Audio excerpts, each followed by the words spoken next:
নমস্কার বন্ধুরা, ডোনাস কিচেনে আপনাদের সবাইকে স্বাগত। শাশুড়ি মায়ের কাছ থেকে শেখা কাঁকরোলের এই সহজ রেসিপিটি আজ আপনাদের সাথে শেয়ার করছি। ভিডিওটি ভালো লাগলে অবশ্যই ভিডিওটিকে লাইক, কমেন্ট, শেয়ার করবেন এবং চ্যানেলটিকে সাবস্ক্রাইব করতে ভুলবেন না। চলুন শুরু করা যাক।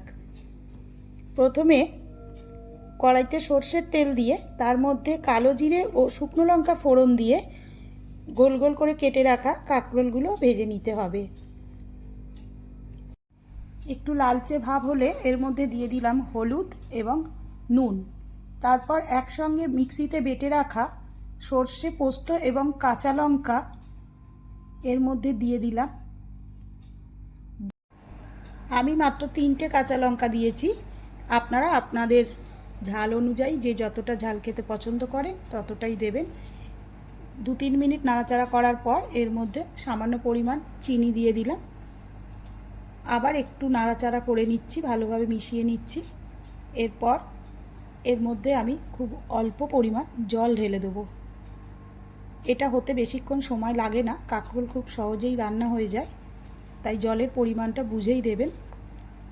একটু নাড়াচাড়া করে আমি এখন এটাকে ঢেকে দেব।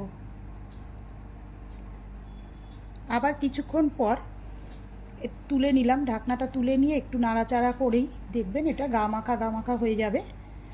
গরম গরম ভাতের সাথে এই রেসিপিটা একদিন বানিয়ে দেখুন, কথা দিচ্ছি খুব সুন্দর লাগবে। ব্যাস তৈরি হয়ে গেল কাঁকরোলের এই নিরামিষ রেসিপিটি। আমি এটা বাড়িতে প্রায় বানাই, আমার ঘরের সবাই এটা খুব পছন্দ করে। আমার অনুরোধ রইল আপনাদের কাছে, আপনারাও এই রেসিপিটা একদিন বাড়িতে বানাবেন এবং আমাকে অবশ্যই কমেন্টে জানাবেন রেসিপিটা আপনাদের কেমন লাগলো। নমস্কার।